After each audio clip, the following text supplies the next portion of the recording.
To my channel. अगर आपने अभी तक मुझे सब्सक्राइब नहीं किया है तो क्विकली मेरे चैनल को आप सब्सक्राइब कर दीजिए ताकि आप लेटेस्ट वीडियोस सबसे पहले देख सकें। तो अब हम स्टार्ट करते हैं प्रैक्टिकल नंबर 3। ये हमारा डेटा विजुअलाइजेशन विद टैबल्यू का प्रैक्टिकल है।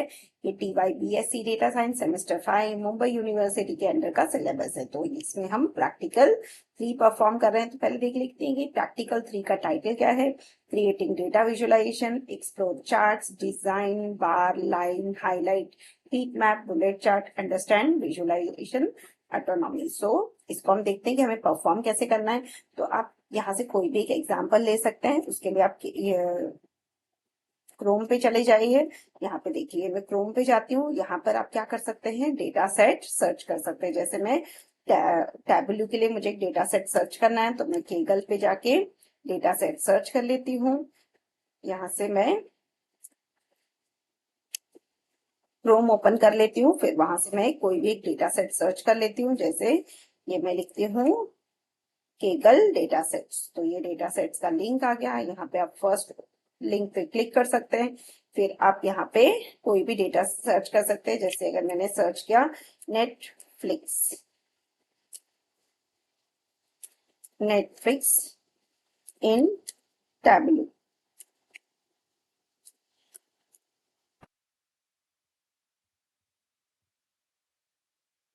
ये देखिए ये डेटा सेट आपको आ गया, नेटफ्लिक्स डेटा सेट।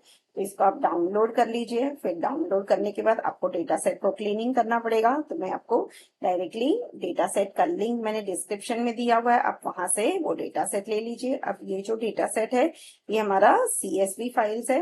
तो ये देखिए इस तरह का नेटफ्लिक्स 1 का डेटा सेट है जो CSV फाइल है। तो इसमें से आप क्या करेंगे,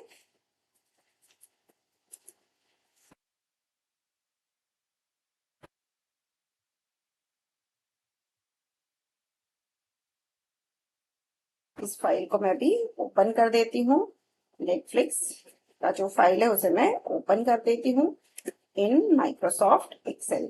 अब ये अगर CSV फाइल है तो इसे आप एक्सेल फाइल में कन्वर्ट कर लीजिए। आपको क्या करना है, फाइल सेव एज करके यहाँ पर ब्राउज करके आपको सिलेक्ट करना है CSV। ये जो एक्सेल वर्कबुक ये आपको सिलेक्ट करना है और एक्सेल वर्कबुक सिलेक्ट करने के बाद ये एक्सेल में सेव हो जाएगा। तो मैं इसे सेव कर देती हूँ। यहाँ पे क्या है, show ID, type, title, director, country, date, address, release, year, ratings, duration in minutes and duration minutes में दिया हुआ है। 1 सीजन, 2 सीजन, ये हमारा एक्चुअल कॉलम है। तो अब हम इसे क्या कर सकते हैं, इसे हम थोड़ा सा रिवाइज कर सकते हैं। जैसे कि हमारा जो ड्यूरेशन इन मिनट्स है उसे हम 90 मिनट्स की जगह 90 कर लेंगे। ये देखिए यहाँ पे मैंने ये जो के का जो कॉलम है वो मेरा ओरिजिनल कॉलम है। IJ इसको मैंने डेटा क्लीनिंग करके बनाया हुआ है। तो आप इसे मेरी तरह आप भी डेटा क्लीनिंग कर सकते हैं। यहाँ पे देखिए, यहाँ पे आप एक इंसर्ट कर लीजिए कॉलम और यहाँ पर ड्यूरेशन इन मिनट्स ऐसे मैं लिख देती हूँ। अब यहाँ पर आपको 90 मिनट्स का लिखना है। 90 1 सीजन को सपोज आप 100 मिनट्स लिख सकते हैं। 1 सीजन को 100 मिनट्स, इस तरह से आप एक एक कॉलम का वैल्यू यहाँ पे डाल सकते हैं। इस तरह से ये पूरा कॉलम का मैंने यहाँ पे वैल्यू डाल दिया है।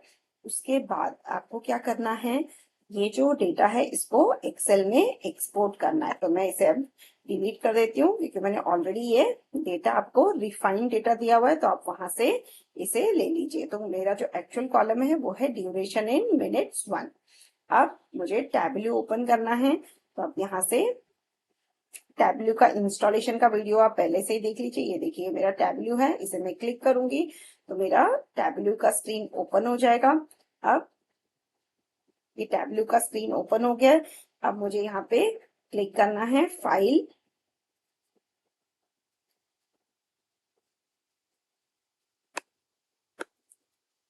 इसको मैं थोड़ा सा बड़ा कर देती हूँ। अब मुझे क्लिक करना है फाइल,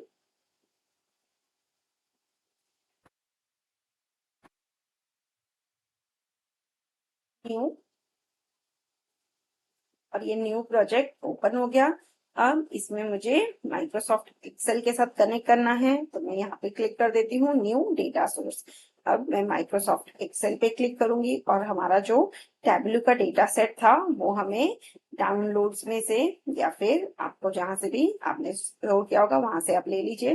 तो ये मेरा नेटफ्लिक्स 1 का डेटा है, तो मैं इसे नेटफ्लिक्स 1 को मैं ले लेती हूँ। तो ये देखिए मेरा नेटफ्लिक्स 1 आ गया। अब इसके जो भी कॉलम्स होंगे वो यहाँ पे डिस्प्ले हो रहे हैं। यहाँ पे एक ही टेबल है तो इस टेबल का पूरा डेटा यहाँ पे डिस्प्ले हो रहा है। अब यहाँ पर आप शीट 1 में एग्रीगेट का एक फंक्शन क्रिएट कर सकते हैं। ये देखिए यहाँ पे मैं लिख देती हूँ एवरेज ड्यूरेशन का एक टैब क्रिएट कर देती हूँ। तो ये टैब का नाम हो गया एवरेज ड्यूरेशन। अब हम यहाँ पर डिस्प्ले करेंगे। तो यहाँ पे आपको क्या करना है,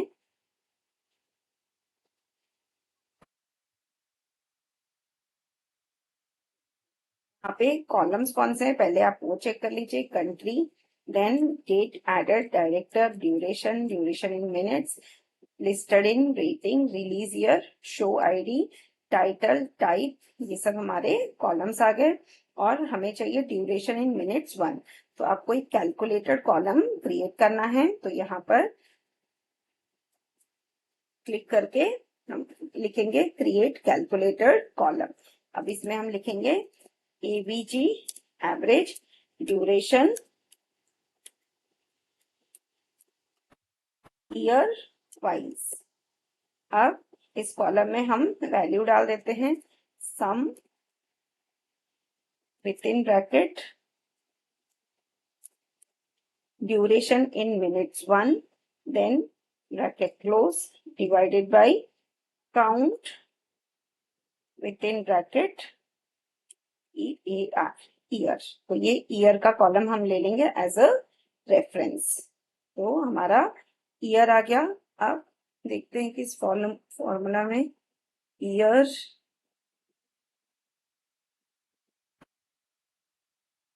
रिलीज ईयर, ये हमारा रिलीज ईयर है इसलिए ये एरर दे रहा है। तो यहाँ पर हम सिलेक्ट करेंगे रिलीज ईयर। ये देखिए रिलीज ईयर, इसको मैंने सिलेक्ट कर लिया। अब ये द कैलकुलेशन इज वैलिड दिखा रहा है तो मैं इसे ओके कर देती हूँ।